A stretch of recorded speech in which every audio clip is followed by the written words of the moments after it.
तत्सवितुर्वरेण्यं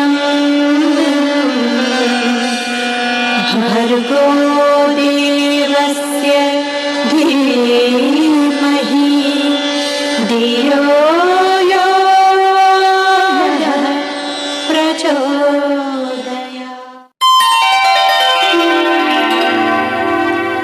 अखण्डमण्डलाकारं व्याप्तं येन चराचरं तत्पदं दर्शितं येन तस्मै श्री गुरुवे। हमारी जो हिंदू संस्कृति है इसमें अनेक देवी देवताएं हैं। कोई भगवान राम की आराधना करता है, कोई कृष्ण की करता है, कोई दुर्गा की करता है, कोई काली की करता है, कोई हनुमान जी की करता है, कोई शिव की करता है, कोई संतोषी माता की करता है, कोई किसी मंत्र का जाप करता है, कोई भगवान गणेश के मंत्र का जाप करता है।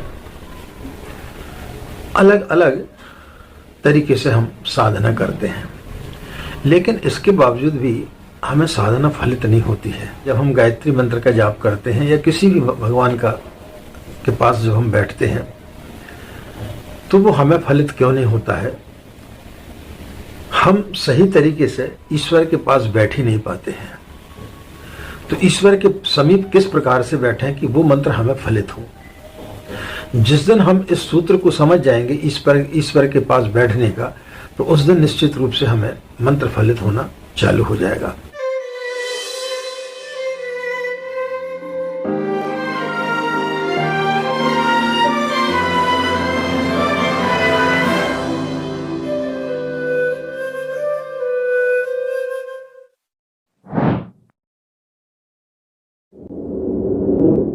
मित्रों, कुछ लोग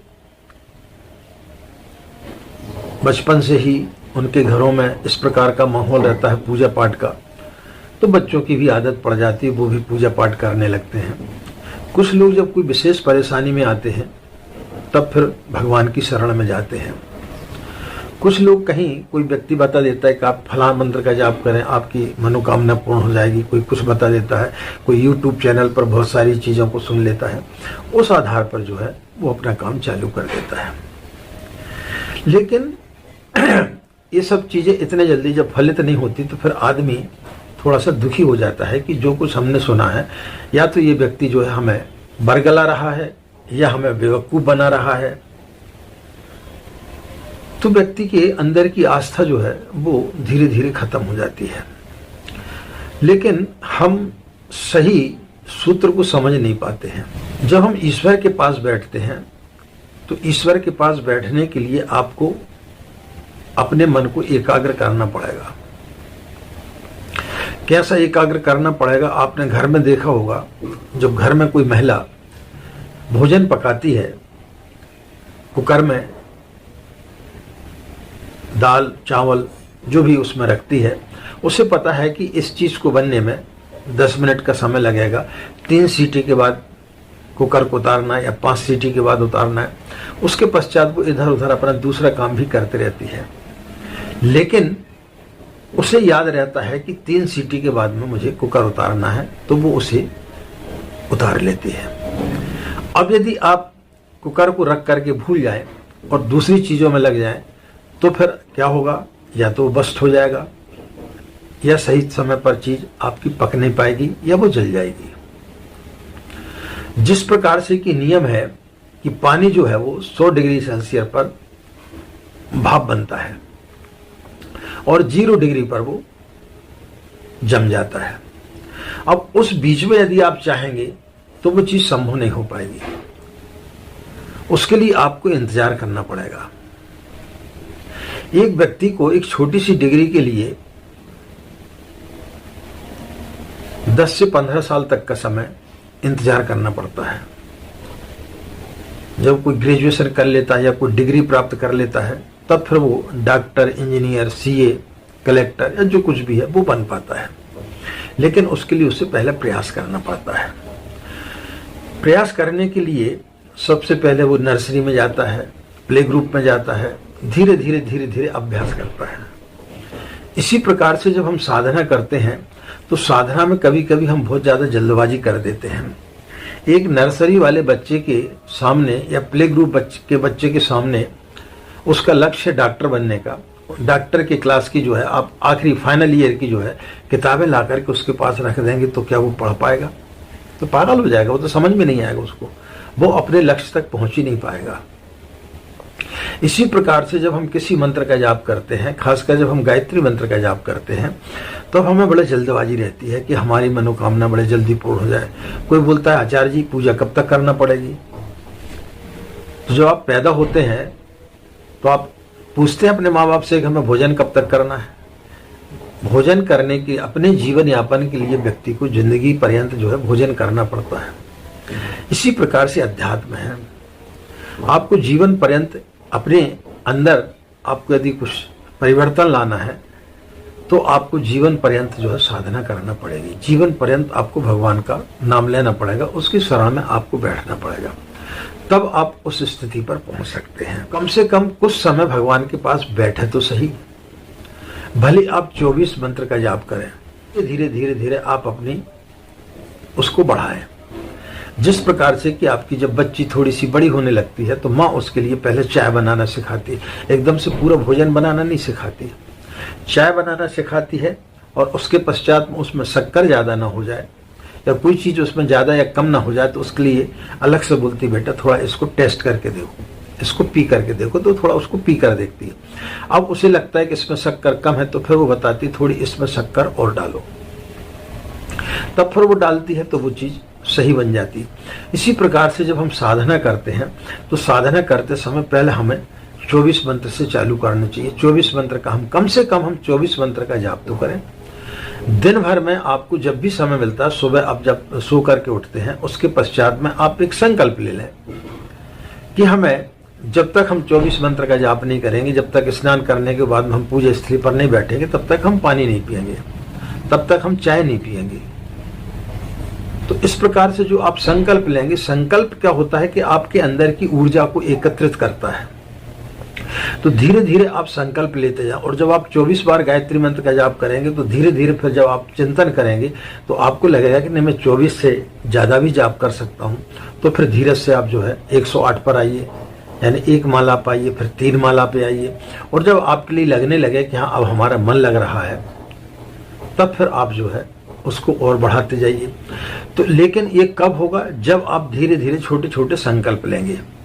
जैसे आपने संकल्प ले लिया कि मैं जब तक साधन नहीं करूँगा मैं पानी नहीं पीऊँगा, उसके बाद आप छोटा सा संकल्प लें कि मैं 15 मिनट मौन रहूँगा, 10 मिनट स्वाध्याय करूँगा, जब तक मैं 10 मिनट कोई भी चीज़ पढ़ नहीं लूँगा तब तक मैं जो है कोई भी दूसरा काम नहीं करूँगा।